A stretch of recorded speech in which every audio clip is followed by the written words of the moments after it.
سلام، من جمشید هستم و در روستا به دنیا اومدم. داستانی که براتون تعریف میکنم مربوط به 20 سال پیشه. اگه موافق باشید بریم و داستان امشب رو بشنویم. اون زمانها توی روستای ما هر کسی ماشین نداشت. حتی مردم برای رفتن به شهر باید با پای پیاده خودشون رو به روستای مجاور میرسوندن. اما من به واسطه این که از دوران دبیرستان به شهر رفته بودم، همونجا کاری پیدا کرده بودم و یه وانت داشتم. معمولا آخر هفته با زن و بچه برای دیدار با خانواده به روستا می اومدیم. اواخر پاییز بود و با این که هنوز زمستان از راه نرسیده بود، اما بارش برف توی روستای ما شروع شده بود.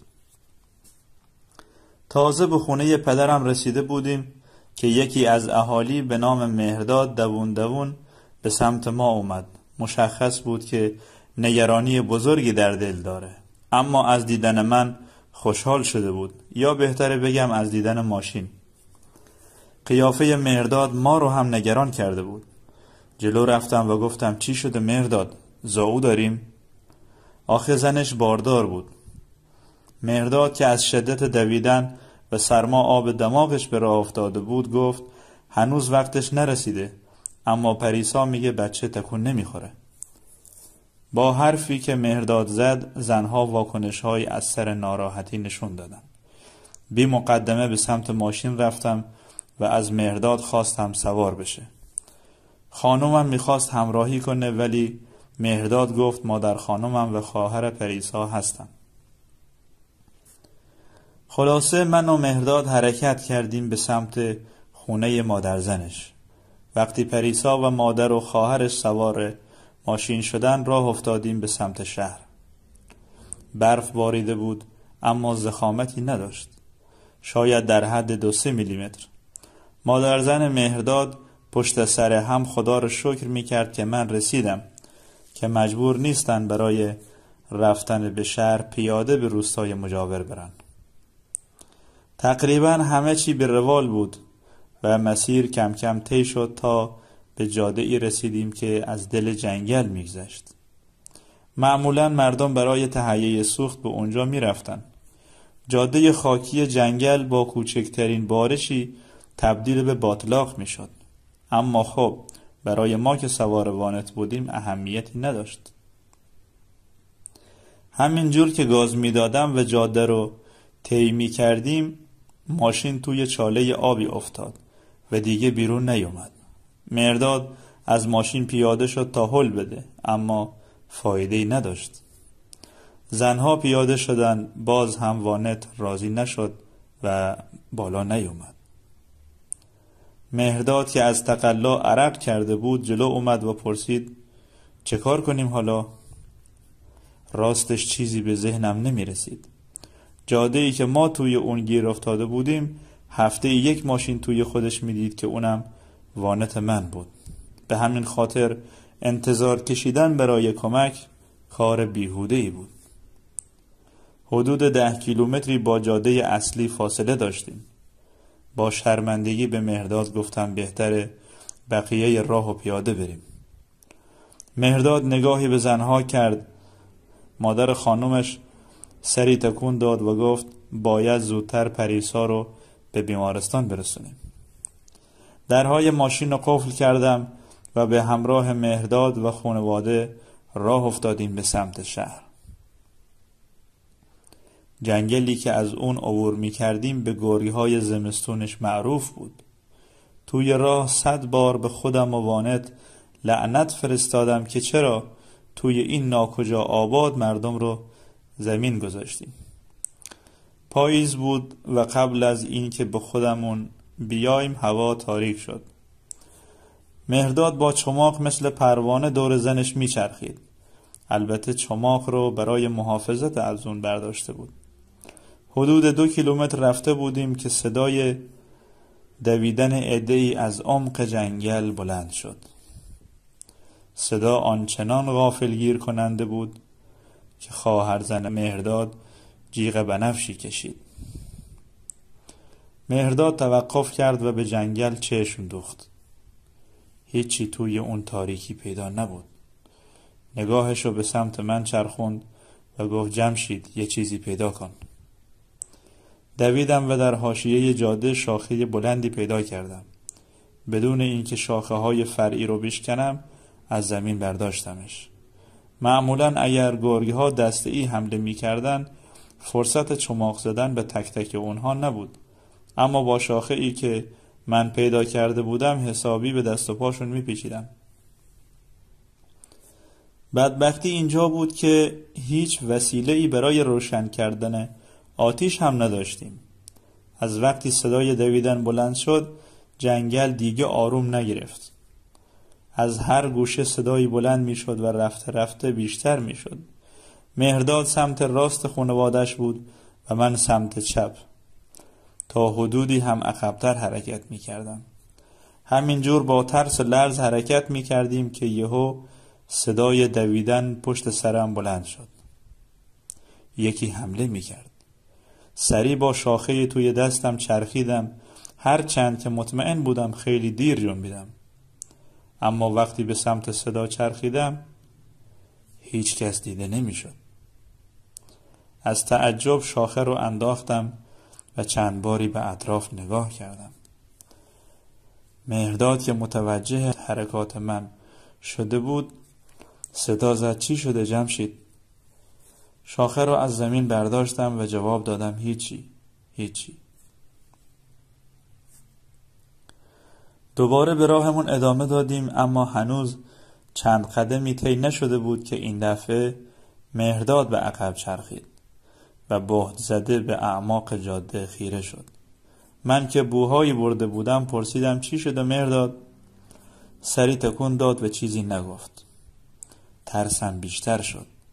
آخه اگه مهرداد هم این صدا رو شنیده بود خیالاتی شدن من منتفی بود و حتما یکی توی این جاده ما رو همراهی میکرد.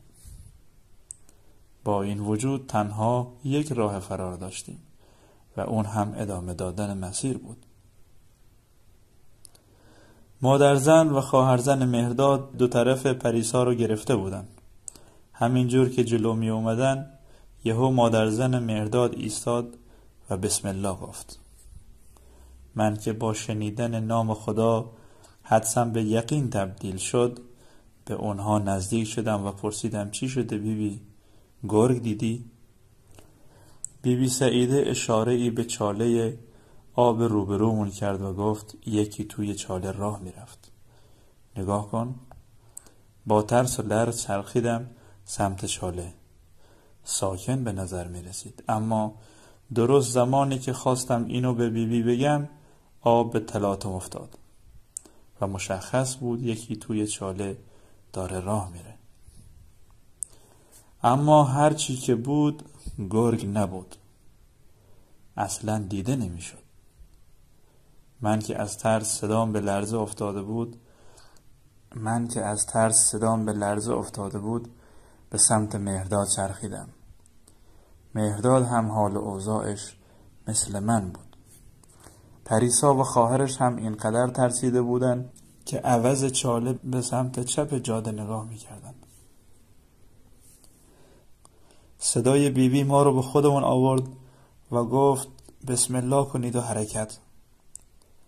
چاره ای نبود. ایستادن توی اون جاده مشکلی رو حل نمی کرد. از طرفی موجودی که توی چاله راه می رفت بی آزار به نظر می اومد، اما ما سخت در اشتباه بودیم و باید همون موقع جاده رو بر می گشتیم.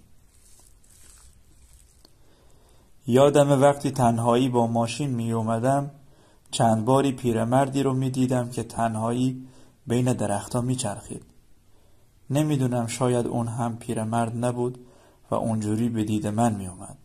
خلاصه 5 نفری جلو می رفتیم و خبری از عاقبتمون نداشتیم. تقریباً 200 قدمی از چاله آب مرموز دور شده بودیم که خواهر پریسا روی زمین افتاد و شروع کرد به جیغ زدن. از وضعیت دستاش اینجوری می اومد که میخواد یک نفر رو از سرش جدا کنه. بیبی که دخترش رو توی اون وضعیت دید به ما تشر زد و از ما کمک خواست. دویدم و کنار خواهرزن مهرداد نشستم. اصلا نمیدونستم که باید چه کار کنم. از ناچاری دستم رو بردم بالای سر خواهرزن مهرداد. در کسری از ثانیه دمای دستم چنان پایین اومد که مجبور شدم دستم رو بکشم. دقیقاً همین اتفاق هم برای مهرداد افتاد که اونم سعی میکرد کاری کنه. بیبی کنار دخترش نشسته بود و زار میزد. یهو فکری به سرم زد. چماق مهرداد رو برداشتم و با تمام قدرتم به موجود نامرئی بالای سر دختر بیبی ضربه زدم. متوجه شدیم که دختره رو رها کردن، اما طولی نکشید که افتادن به جون من. مثل این که گاو وحشی به هم ضربه زده باشه از وسط جاده پرت شدم کنار جاده. قبل از اینکه بتونم خودم رو بلند کنم یکی پاهام رو گرفت و کشید میونه درخت‌ها. همینجور که روی زمین کشیده می شدم مهرداد رو صدا زدم و کم کم جاده از جلوی چشمام محو شد. به هر چی که می خواستم خودم رو بند کنم نمی شد و زور اونا بیشتر بود. اینقدر داد و فریاد کردم که بالاخره پاهام رها شدن. از شوک اتفاقی که افتاده بود توان بلند شدن نداشتم. آنچنان اطرافم تاریک بود که به زور تا 2-3 قدمی رو می دیدم. خواستم از جام بلند بشم که شنیدم عده‌ای اطرافم راه میرن. پاهام رو توی شکمم جمع کرده بودم. آخه از ضربه اول هنوز دنده‌هام تیر می کشیدن. متوجه شدم یکی درست پایین پاهام ایستاده. زیر چشمی نگاهی انداختم تا دیدمش نزدیک بود قالب دویی کنم. همون پیرمردی بود که چند بار در حاشیه جنگل دیده بودمش. ریش‌های زردی داشت و موهاش به سفیدی برف بودن. انگار سرطان ابرو داشت و چشماش بین اون همه مو به زور دیده میشد. با این وجود دیدن موجودی 2 پا بعد از اون همه بدبختی غنیمتی بود که باعث شد کمی آروم بگیرم. قبل از اینکه چیزی بگم اون شروع کرد و گفت اینجا چه کار میکنی آدمی زاد؟ بهش گفتم که مریض داریم و به شهر میریم. خندید و گفت هیچ کدومتون به شهر نمیرسید. تا این رو شنیدم خواستم به سمت جاده فرار کنم، اما اون با پاهاش که مثل پاهای الاغ بود توی سرم زد و اون موقع بود که بیدار شدم. مهرداد بالای سرم بود. از دستمالی که دور سرم بود متوجه شدم ضربه خوردم و خونریزی دارم. مهرداد با نگرانی پرسید خوبی جمشید؟ میتونی راه بری؟ بدون اینکه جواب بدم از جا بلند شدم. سرم تیر میکشید. وقتی بلند شدم متوجه شدم جایی که به هوش اومدم با جایی که پیرمرد رو دیدم زمین تا آسمون فرق داره. به همراه مهرداد راه افتادیم سمت جاده. بیبی دخترها رو بغل کرده بود و وسط جاده نشسته بودن. تا رسیدم به جاده شاخه رو برداشتم و بهشون گفتم که باید برگردیم. مهرداد مخالفت کرد اما بقیه موافق بودن. در واقع دلیل مخالفت مهرداد هم زنش بود. به هر صورت تصمیم گرفتیم برگردیم عقب و تا طلوع خورشید توی ماشین پناه بگیریم. انگار شیاطین جنگل هم از تصمیم ما مطلع شده بودند. به محض اینکه راه افتادیم صدای شاخه و برگ‌هایی که شکسته و له می شدن بلند شد. بیبی بلند بلند خدا رو صدا می زد و کمک می خواست. همین جور که با ترس و لرز حرکت می کردیم بیبی زمزمه کرد جنگل رو نگاه نکنید. سرتون پایین باشه. اما این حرفش باعث شد وسوسه بشم و سرم رو بالا بیارم. کنار جاده محشری به پا بود. از دیدن اونها چنان شوکه شده بودم که نمیدونستم توی جاده قدم برمیدارم یا توی رویا. لابلای درخت‌های کنار جاده کالبدهای سیاه رنگی دیده میشد که انگار توی آتیش سوخته بودن. خواستم نگاهم رو بدزدم که موجود داخل چاله رو دیدم. با همشون فرق داشت و مثل نگهبانی وسط آبها ایستاده بود و هر چند وقت یک بار قدم میزد. ضعف شدیدی همه ما رو در بر گرفته بود. به هر زحمتی بود از کنار چاله عبور کردیم و فشار سنگینی از ما برداشته شد. با این وجود باز هم احساس خطر میکردیم. سرعتمون رو کم کردیم و آروم آروم به سمت وانت به راه افتادیم. تقریباً به مقصد رسیده بودیم که متوجه شدم از فاصله نه چندان دوری صدای تق و طلوق فلز میاد. موضوع رو به مهرداد گفتم. طولی نکشید که اونم متوجه صدا شد و قضیه رو به بقیه گفت. بیبی شروع کرد به خوندن اذکار با صدای بلند.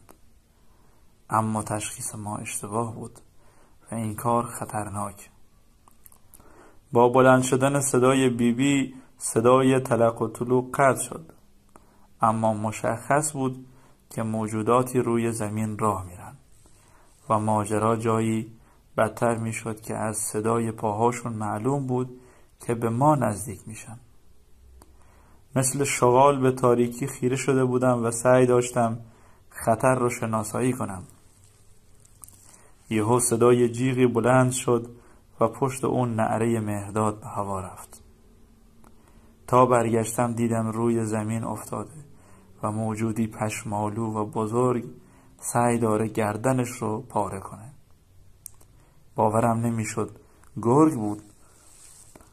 تعداد دیگه‌ای هم توی تاریکی حضور داشتن و دنبال موقعیت بودن. سرما دستای مهرداد رو بی‌حس کرده بود و گردنش چیزی با دندانهای گرگ فاصله نداشت.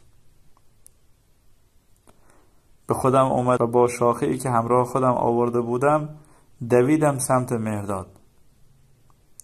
شاخه رو گذاشتم زیر دنده گرگ و مثل کسی که گندم رو از کاه جدا میکنه شوتش کردم کنار جاده.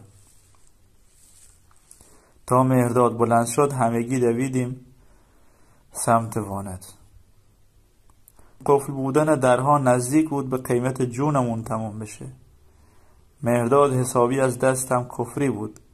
البته چیزی نمیگفت، ولی خودم حدس میزدم که به خاطر اشتباهات متعددم دل خوشی از من نداره. همه از در جلو ریختیم توی ماشین. عجیب بود که گرگ‌ها تمایل چندانی برای حمله نداشتن.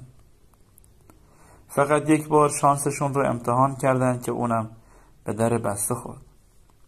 5 نفری توی ماشین نفس میزدیم و باورمون نمیشد چه بلاهایی رو از سر گذروندیم. از طرفی پریسای بیچاره اینقدر ترسیده بود که یادش رفته بود که حامله بوده و بچهش تکون نمیخوره. ماشین رو روشن کردم و با اولین گازهایی که دادم گرگ‌ها فراری شدن. اما همچنان توی چاله جا خوش کرده بودیم. مهرداد که اوضاع رو میدید گفت ولش کن هم ولایتی، صبح میرم سمت روستا کمک میارم. فعلا که حال پریسا خوبه. با شنیدن این حرف سرم رو روی فرمون گذاشتم و خواب رفتم. ساعتی بعد با باز شدن درب ماشین بیدار شدم. مهرداد به سمت روستا میرفت. به سرم زد دوباره ماشین رو روشن کنم و شانسم رو امتحان کنم. باور نکردنی بود. با اولین تلاش ماشین تکون خورد و مثل پر از چاله بیرون اومد. زنها در کابین عقب بیدار شدن و مهرداد با خوشحالی و تعجب برگشت توی ماشین. وقتی به سمت مرموز جاده رسیدیم خطری متوجه ما نشد، اما باز هم اون پیرمرد رو لابلای درخت‌ها دیدم. گاهی به این فکر میکنم که داخل اون چاله افتادنمون برای این بود که داخل چاه نیافتیم. خب رفقا، داستان امشب هم تمام شد. اگه از داستان خوشتون اومد اونو لایک کنید تا بیشتر دیده بشه. در پناه خداوند باشید. ارادتمند، داستان‌های مرموز.